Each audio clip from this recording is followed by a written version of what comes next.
Hello everyone, সকলোকে welcome জনাইছো YouTube channel Happy Home Assembly. আজিৰ ভিডিঅ'টিত গ্ৰেজুৱেট টিচাৰ আৰু পোষ্ট গ্ৰেজুৱেট টিচাৰৰ স্কুল ওয়াইজ পোষ্টিং বা ডিস্ট্ৰিক্ট ওয়াইজ প্লেচমেন্টৰ ওপৰত এখন SOP মই এটা পেজত পাইছিলো আৰু হেতু আপোনালোকৰ লগত শেয়াৰ কৰিব ওলাইছো। আশা কৰিছো ভিডিঅ'টো শেষলৈকে চাব।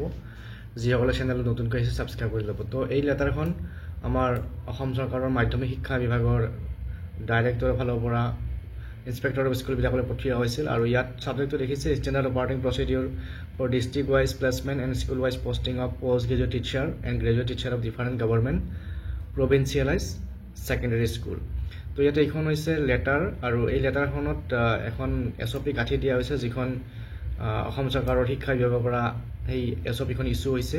তো ইয়াত SOP খনত কি কন্ডিশন বিলাক আছে ইয়াত আমি চাম। তো ইয়াতে লেখা আছে for Standard Operating Procedure SOP।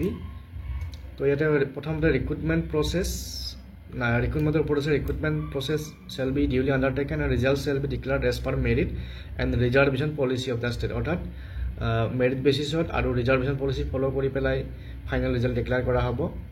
তাৰ পিছত simultaneously during the process the selected candidates, government school selected candidates and provincial school selected candidates shall be placed in a district as per their cadres, posts and available vacancies in the respective districts excluding autonomous district. আৰু তেওঁলোকৰ posting বিলাক ডিস্ট্ৰিক্টৰ vacancy অনুযায়ী cadre অনুযায়ী যিমতে উপযুক্ত হয় মতে দিয়া হ'ব আৰু প্ৰিফাৰেন্স অফ ডিস্ট্ৰিক্টৰ পৰা দিয়া আছে। After the final list is published, the Director of Secondary Education Assam will host an online portal to collect the preference দিবৰ কাৰণে এটা অনলাইন পোৰ্টেল অলৰেডি খোলা হৈছিল। তাৰ পিছত তেওঁলোকে ক্যান্ডিডেট বিলাকে ডিস্ট্ৰিক্ট চয়েস কৰিব পাৰিব আৰু selected candidate will be able to view the list of district where vacancies are available and they can select multiple district as permissible and as per their preference. আৰু district বিলাকত কোন ডিস্ট্ৰিক্টত vacancy আছে আৰু সেইমতে candidate বিলাকে option দিব পাৰিছিল বা প্ৰিফাৰেন্স দিব পাৰিছিল। তাৰ পিছত preference of categories during placement in the district. Thereafter, preference shall be given to the placement of the appointees to the districts of preference to the extent possible for the post of postgraduate teacher and graduate teacher as per vacancies and roster points post available in that particular district. So, preference district diar pisot hey district khonot jodi available vacancy thake ba jar ji criteria ba category hey mote jodi vacancy thake tetia hole jiman pare himan সেই preference দিয়া ডিস্ট্ৰিক্টখনতে পাব আৰু যদি সেইখন ডিস্ট্ৰিক্টত নাই তেতিয়া হলে হয়তো নিয়াৰ বাই ডিস্ট্ৰিক্টত বা বাকি যিখিনি ডিস্ট্ৰিক্ট আছে তাত পাব পাৰে।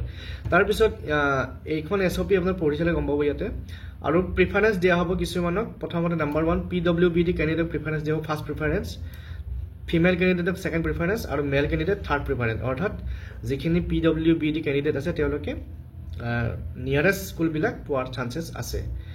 Tar pisot joining of the candidate, the selected candidates after receiving the appointment letter shall be submit joining report before the appointing authorities at the respective inspector of school. Aru appointment letter par pisot inspector of school join koribo lagibo। tar pisot heimote join korar pisot school inspector pora ekhon committee thakibo yate district level committee jot thakibo district commissioner, chairman, inspector of school member, secretary, district elementary education official member, principal of a high secondary school member, headmaster of a high school member. Tar pisot need based vacancy position yate need based vacancy position bridge kori pelai vacancy bilak fill up kora hobo jot pupil teacher ratio soa hobo। tar pisot 2013 provincial high school bilako soa hobo aru kisuman 1 to 9 ba 1 to 12 amalgamated secondary school bilak he bilakor issue bilako soa hobo আৰু কিছুমান newly upgraded secondary school হাই secondary school কিছুমান upgrade হৈছে সেই বিলাকতো